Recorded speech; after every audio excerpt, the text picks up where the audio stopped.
नमस्कार, आपका स्वागत है फटाफट खबरों में। मैं हूं आपके साथ भावना रनौट। आज हम लेकर आए हैं हरियाणा के हर छोटे बड़े शहर की सबसे तेज और ताजा खबरें। तो चैनल को सब्सक्राइब कीजिए और वीडियो को कहां से देख रहे हैं कमेंट बॉक्स में बताएं।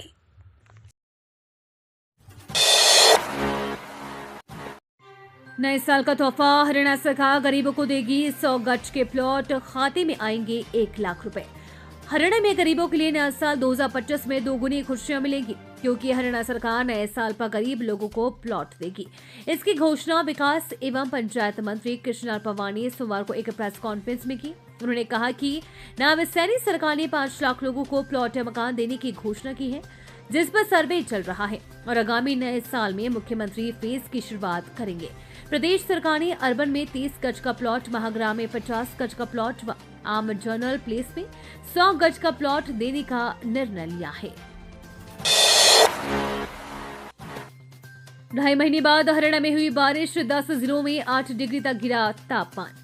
प्रदेश में करीब 2.5 माह बाद सीजन की पहली वर्षा हुई है, वो भी प्रदेश के सभी जिलों में। तड़के से ही 10 से ज्यादा जिलों में हल्की बूंदाबांदी और कुछ जिलों में तेज वर्षा हुई। इससे दिन के तापमान में 7 से 8 डिग्री सेल्सियस तक गिरावट हुई है। दिन और रात के तापमान में अंतर कम होने से ठंड बढ़ गई है। मंगलवार से 3 दिन तक मौसम साफ रहने और प्रदेश के 17 जिलों में कोहरा छाने का येलो अलर्ट जारी किया है। इस वर्षा से हवा भी साफ होने की उम्मीद है। मां चला रही डीटीसी बस, बेटी उड़ाएगी हवाई जहाज। 138 घंटे उड़ान का हो चुका अनुभव, पायलट इंस्ट्रक्टर होगी नियुक्ति। कादमा निवासी 107 वर्षीय बुजुर्ग अंतर्राष्ट्रीय खिलाड़ी रामबाई का परिवार महिला सशक्तिकरण की मिसाल पेश कर रहा है। उनकी बेटी शर्मिला दिल्ली के सड़कों पर डीटीसी बस दौड़ा रही है, तो वहीं अब उनकी दोहती जयनीत गहलावत हवाई जहाज उड़ाने लगी है। अभी जयनीत का प्रशिक्षण पूरा होने में 62 घंटे की उड़ान बाकी है। इसके बाद उनकी किसी एयरलाइंस में बतौर पायलट या इंस्ट्रक्टर नियुक्ति हो जाएगी। दिल्ली मुंबई एक्सप्रेसवे के आसपास अतिक्रमण करने वाले हो जाए सावधान, केंद्रीय मंत्री ने अफसरों का दिए खास आदेश।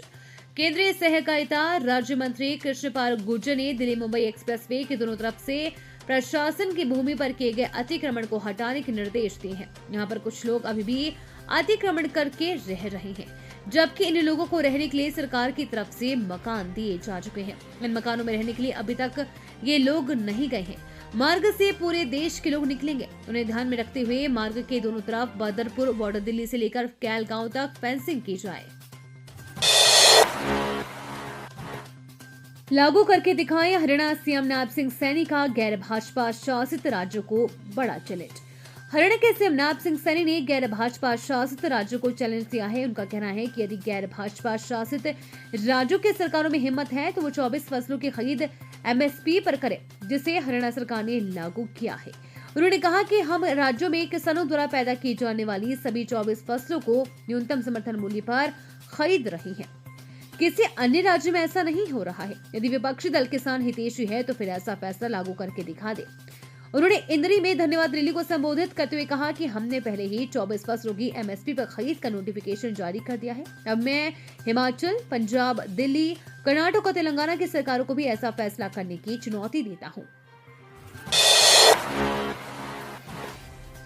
हरियाणा के सरकारी कर्मचारियों के लिए जरूरी खबर, काम में ढिलाई बरतने वालों को जबरन किया जाएगा रिटायर। हरियाणा में 50 साल से अधिक उम्र के ढीले ढाले कामकाज वाले अधिकारियों व कर्मचारियों को जबरन सेवानिवृत्ति दी जाएगी। अनिवार्य सेवानिवृत्ति के मामले में समीक्षा के लिए सभी विभागों में अब कमेटियां बनाई जाएंगी। इसके अलावा बोर्ड और निगमों में भी ऐसे मामलों के लिए समीक्षा कमेटी बनाई जाएगी।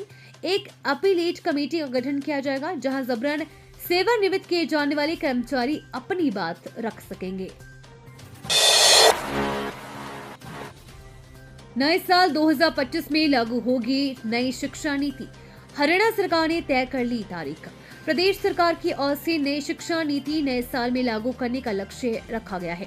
नए साल में स्वामी विवेकानंद जयंती पर राज्य भर में नई शिक्षा नीति को लागू किया जाएगा। इससे पहले प्रदेश भर से नई शिक्षा नीति को लेकर सुझाव मांगे जाएंगे।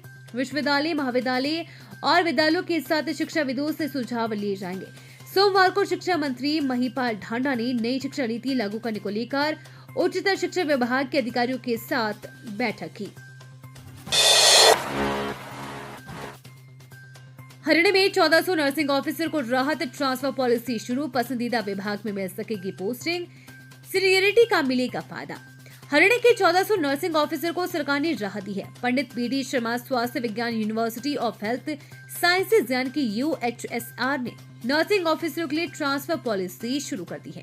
ये पॉलिसी टीचर्स के लिए हरियाणा सरकार की ऑनलाइन ट्रांसफर पॉलिसी जैसी है। इस पॉलिसी के तहत अब एनुअल ट्रांसफर अभियान चलाया जाएगा, जिसमें नर्सिंग स्टाफ अगले वर्ष के लिए अपने पसंदीदा विभागों में पोस्टिंग ले सकेंगे। इसमें वरीयता पर योग्यता के आधार पर ट्रांसफर किया जाएगा। 120 अंक वाला रिजेक्ट, 112 वाले का हुआ प्रमोशन। डाक विभाग में कर्मचारियों की पदोन्नति में खेद। मल्टीटास्किंग स्टाफ यानी कि MTS से मेल गार्ड की पदोन्नति विवादों में आ गई है। डाक विभाग में MTS पद पर कार्यरत सोहन शर्मा के 120 नंबर आए हैं, लेकिन पदोन्नति लिस्ट में उनको रिजेक्ट करके 112 नंबर वाले को पदोन्नति दे दी गई है। महज एक ही पद मेल गार्ड का जनरल में था, जिसमें नंबर अधिक होने के बावजूद भी सोहन शर्मा पदोन्नति से पिछड़ गए। इसके चलते शर्मा ने chief post master general CPMG Ambala कार्यालय में लिखित शिकायत दी है। हरियाणा ने गोवा को 8 विकेट से हराया। जयपुर अंकित कुमार नाबाद 128 और हिमांशु राणा 101 के शानदार शतकीय पारियों के दम पर हरियाणा ने सोमवार को विजय हजारे ट्रॉफी के ग्रुप A मुकाबले में गोवा को 8 विकेट से हरा दिया है। गोवा के 271 रनों के जवाब में बल्लेबाजी करने उतरी हरियाणा के अंकित कुमार हिमांशु राणा बेहतरीन शुरुआत करते हुए पहले विकेट के लिए 192 रनों की साझेदारी कर जीत की नींव रखी।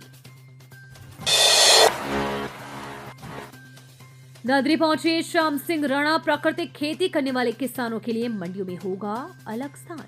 प्रदेश में प्राकृतिक खेती करने वाले किसानों की सुविधा के लिए मंडियों में एक अलग स्थान निर्धारित करने की संभावनाओं पर काम किया जा रहा है, ताकि दूसरे किसानों को भी प्राकृतिक खेती की ओर प्रेरित किया जा सके। जब तक प्राकृतिक खेती की समस्याओं को दूर नहीं किया जाएगा, तब तक इसे आगे बढ़ाने में दिक्कतें सामने आएंगी। हरियाणा के कृषि एवं किसान कल्याण मंत्री श्याम सिंह राणा ने जिला के मिर्च गांव में प्राकृतिक खेती केंद्र का दौरा करते हुए ये बात कही। हिसार में RD सिटी सेंटर में नियमों के खिलाफ बने निर्माण पर नगर निगम की कार्रवाई, दुकानें और बार सील। हिसार रेलवे रोड स्थित RD सिटी सेंटर में नक्शे के विपरीत किए गए निर्माण पर नगर निगम ने सख्त कार्रवाई की। हाईकोर्ट के आदेशों के तहत नगर निगम की टीम ने बेसमेंट में बनी 4 दुकानों और चौथी मंजिल की छत पर अवैध रूप से संचालित बार को सील कर दिया। नगर निगम की टीम ने सुबह कार्रवाई शुरू की और अवैध निर्माण को सील कर दिया। पंजाब एवं हरियाणा उच्च न्यायालय ने नगर निगम आयुक्त को 31 दिसंबर तक आदेशों का अनुपालना करने का निर्देश दिया है। अनुराग मल्होत्रा द्वारा दायर याचिका पर सुनवाई करते हुए चीफ जस्टिस शील नागू और न्यायाधीश अनिल क्षेत्रपाल की डबल बेंच ने आदेश जारी किए थे। मणिपुर में नक्सली हमले में रोहतक का जवान बलिदान, 15 दिन पहले ही छुट्टी पूरी कर गया था ड्यूटी। मणिपुर में नक्सलियों के हमले में रोहतक के किलोई गांव के रहने वाले सेना का जवान बलिदान हो गया। बलिदानी का पार्थिव शरीर मंगलवार को गांव किलोई लाया जाएगा और जहां उनका अंतिम संस्कार राजकीय सम्मान के साथ किया जाएगा। गांव किलोई निवासी करीब 45 वर्षीय सुनील पहलवान BSF में तैनात थे, जिन्होंने करीब 18 साल पहले BSF में भर्ती हुए थे। फिलहाल उनकी ड्यूटी मणिपुर में थी। ये थी आज की फटाफट खबरें। हम मिलेंगे अगले बुलेटिन में, तब तक के लिए धन्यवाद और जय हिंद।